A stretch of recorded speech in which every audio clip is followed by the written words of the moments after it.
Monsieur le Président, le monde entier a noté avec intérêt le geste que vous avez posé il y a environ 2 ou 3 semaines de libérer 104 prisonniers politiques. Mais en même temps, je crois que vous n'êtes pas sans savoir qu'on a interprété cette décision comme étant une concession que vous faisiez aux États-Unis et puis plus particulièrement à l'ambassadeur Young qui vous avait rendu visite un peu plus tôt. Écoutez, monsieur Nadeau, je dois vous dire en toute franchise qu'il n'a jamais été question pour nous de concéder quoi que ce soit au gouvernement américain. Nous avons tout simplement voulu démontrer au monde que le gouvernement haïtien est capable de comprendre et de pardonner certains individus qui, pour des raisons plutôt fantaisistes, ont voulu renverser en somme le gouvernement haïtien. Mais il n'en reste pas moins qu'au cours des années, il y a des milliers de personnes, on a même déjà avancé le chiffre de 30 000 personnes qui ont été emprisonnées depuis 20 ans en particulier. Vous en avez libéré 104. Est-ce que, Président, vous affirmez qu'il ne reste plus de prisonniers politiques maintenant ici? Je vous donne la garantie formelle qu'il n'y a plus un seul détenu politique en Haïti. Mais j'ai eu l'occasion de lire depuis que je suis ici, par exemple, des lettres de personnes, des lettres adressées aux journaux haïtiens, notamment la lettre d'une dame l'autre jour qui demandait au gouvernement de confirmer, par exemple, que son mari est mort, puisque son mari ne faisait pas partie de ces 104 prisonniers que vous avez libérés l'autre jour. Il y en a plusieurs comme ça, plusieurs Haïtiens qui se demandent un peu ce qui est arrivé finalement de leurs parents qui ont été arrêtés au cours des années. Eh bien, je pense que de ce côté-là, vous avez été pris de vitesse.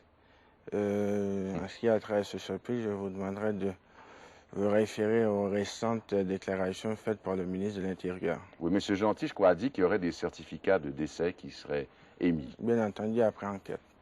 Et il n'est pas dans vos intentions dorénavant, donc, pour des délits d'opinion, d'emprisonner les gens. Vous voulez, et vous avez d'ailleurs dit que s'amorce un retour à la démocratie. Dans le Exactement, une démocratie qui se fera progressivement.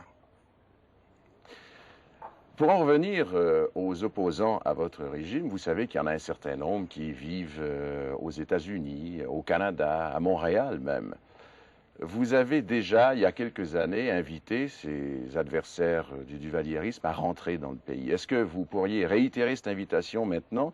Et si vous le faites, quelle sorte de garantie, par exemple, pouvez-vous offrir à ces gens qui ne seront pas molestés en arrivant ou incarcérés? Je pense que cette invitation a été relancée à nouveau le 22 septembre 1977 au balcon du Palais national. Et je donne la garantie à ces Haïtiens qui veulent venir en Haïti, se mettre à la disposition du gouvernement, qu'ils pourront librement reprendre leurs activités comme par le passé. Mais, Président, est-ce que vous iriez jusqu'à décider, par exemple, que ces garanties pourraient être celles que présenterait la présence ici d'une commission internationale de contrôle pendant un certain temps? Qu'est-ce que vous entendez par commission de contrôle? Je ne sais pas, Amnesty International ou alors un organisme international qui pourrait, par exemple, ici, voir à ce que pendant 2 ans ou 3 ans, suivant le retour de ces Haïtiens, il ne leur arrive rien. Je pense que ces organisations-là peuvent s'adresser aux organismes concernés et on pourra par la suite étudier la question beaucoup plus en détail et par la suite leur faire connaître, disons, l'opinion du gouvernement haïtien. Monsieur le Président, le jour où vous avez libéré 104 détenus, il y en a de ces 104, 11 qui ont été expulsés du pays. Vous venez d'inviter les opposants au régime à rentrer. Comment peut-on, par exemple, traduire ou expliquer la logique, finalement, d'une expulsion de 11 personnes et d'une invitation à d'autres de revenir? Nous avons pu constater, en ce qui a trait à ces 11 détenus qui ont été libérés, qu'on avait en face de soi plutôt des irréductibles.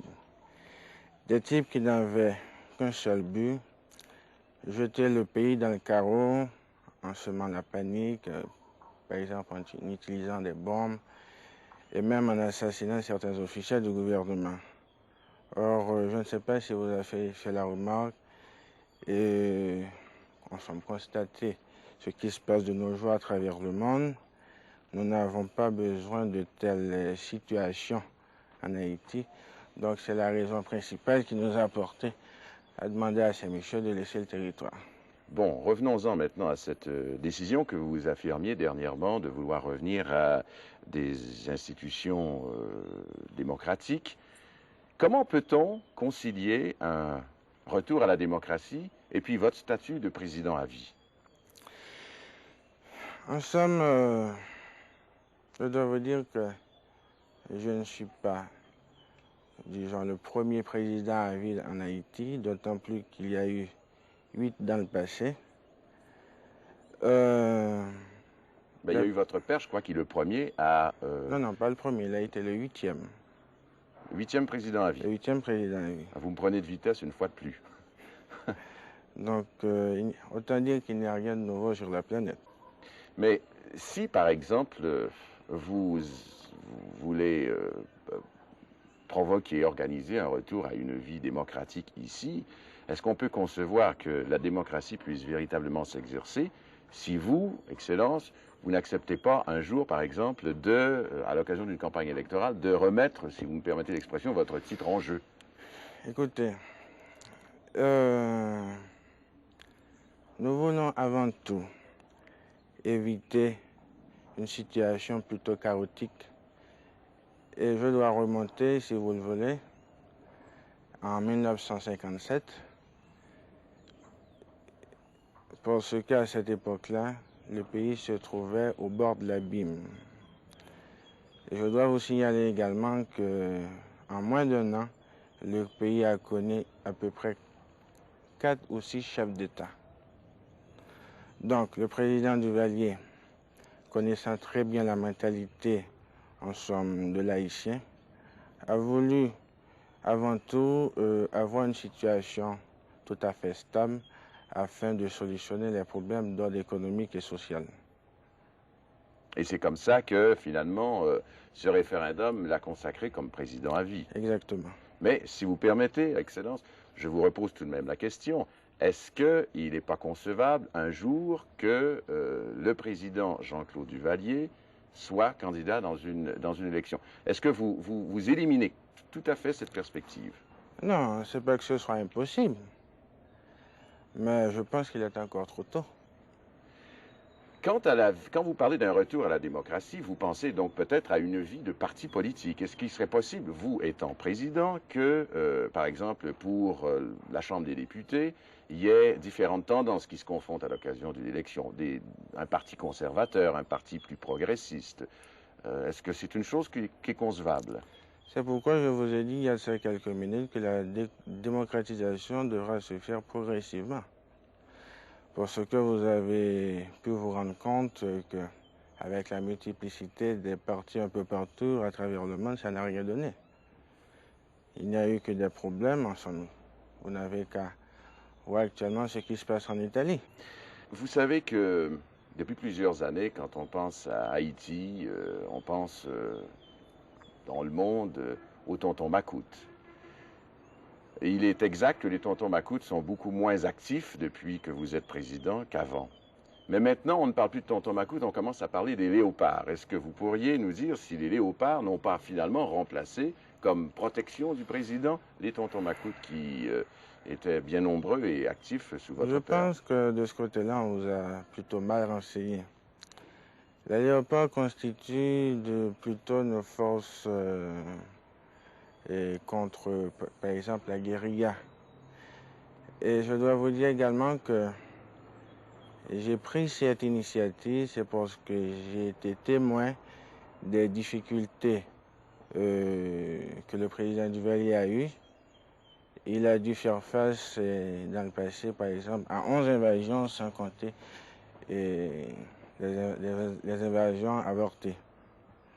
Donc, nous avons dû prendre, disons, cette décision afin, non pas d'intimider ceux qui se trouvent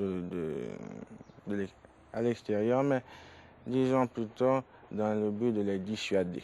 Mais les léopards sont quand même pour vous une garde extrêmement fidèle qui pourrait peut-être un jour bloquer un soulèvement dans l'armée. C'est un peu aussi comme ça qu'on voit les choses de loin. Soulèvement de l'armée, je ne vois pas comment, d'autant plus que nous avons plutôt une politique préventive et je ne vois pas comment l'armée pourrait se soulever, d'autant plus qu'il n'y a jamais eu de cas semblables dans le passé. Haïti est considéré comme étant un des quelques pays faisant partie du cinquième monde. C'est un pays très très pauvre. Moi, je me souviens de vous avoir entendu dire, au moment où vous avez prononcé votre premier discours devant la Chambre des députés, que si votre père avait fait la révolution politique, vous aviez l'intention de faire la révolution économique. 6 années plus tard, est-ce que vous avez l'impression qu'elle est faite, cette révolution économique? On ne peut pas dire que la révolution économique a été, disons, concrétisée à 100%. Elle est en voie parce que nous avons pas mal de problèmes à solutionner. Il fallait avant tout, par exemple, donner une infrastructure indispensable au pays dans le but de promouvoir l'économie et en même temps d'intéresser les investisseurs étrangers.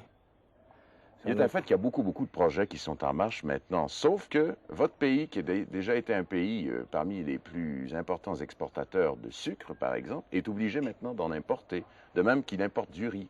C'est une chose qui est tout à fait nouvelle, ça. Et ça ne nous apparaît pas être un signe de dynamisme économique que vous deviez maintenant importer du sucre. Le problème qui s'est posé pour nous, c'est que d'un côté, le pouvoir d'achat de la population a augmenté et en certaines occasions, nous avons dû faire face à des sécheresses terribles, en particulier dans le nord-ouest. Et nonobstant également, disons, ensemble des conditions climatiques et également les procédés habituels que nos paysans ont l'habitude ensemble utilisent jusqu'à présent. Je crois qu'on pourrait associer à ce que vous venez de dire le problème de la désertification, de l'érosion. C'est un problème qui est un problème devenu très grave ici. Est-ce que, pour que votre pays ne devienne pas un Sahel des Caraïbes, par exemple, est-ce que vous pouvez faire quelque chose pour inciter la population à ne plus couper d'arbres et même éventuellement à reboiser? À ce sujet, nous avons pris toutes les dispositions et je dois même vous dire que les soi-disant tontons Macoute et même les léopards participent à la campagne de reboisement et en collaboration avec les paysans des zones affectées. Et je dois dire également que nous sommes aidés par exemple par le gouvernement canadien et le gouvernement américain.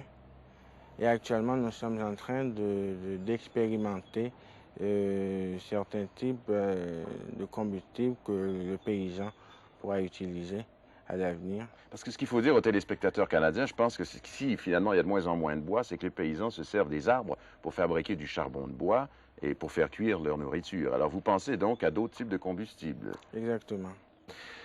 Un autre problème qui est évident dans votre pays, Monsieur le Président, c'est celui de l'écart dans les revenus. Il y a des gens ici qui font beaucoup d'argent. Il y a d'autres Haïtiens qui gagnent $1 par jour à travailler souvent pour ces gens qui ont et font beaucoup d'argent. Est-ce que la révolution économique, ça ne veut pas dire aussi une sorte d'égalisation des revenus, en tout cas une meilleure distribution des revenus dans le pays? La révolution économique que je prône vise au bien-être général de toute la population.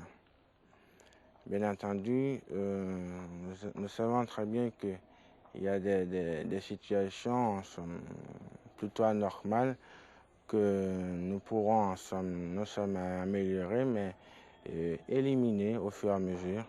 De quelle façon pourrez-vous faire en sorte que le paysan haïtien, le travailleur ou l'ouvrier haïtien puisse gagner un peu plus? En somme, dernièrement, nous avons accordé une nouvelle augmentation aux salariés. Ils ne touchent plus $1, mais $1,60. C'est en augmentant ce salaire minimum que vous allez contribuer à égaliser un peu les revenus, c'est ça? Non seulement le salaire minimum, mais il faut avant tout que le pays puisse produire davantage. Oui. Donc le problème le plus important pour nous, c'est d'arriver à produire au maximum. Monsieur le Président, vous avez trouvé cette question assez impertinente et je crois qu'elle l'est d'ailleurs. Vous venez de parler d'une égalisation des revenus. Plusieurs personnes croient que finalement, peut-être pourriez-vous donner l'exemple. C'est qu'on parle par exemple d'une frugalité souhaitable de la présidence. On a parlé de ce bateau que vous avez acheté, de ces voitures que vous avez.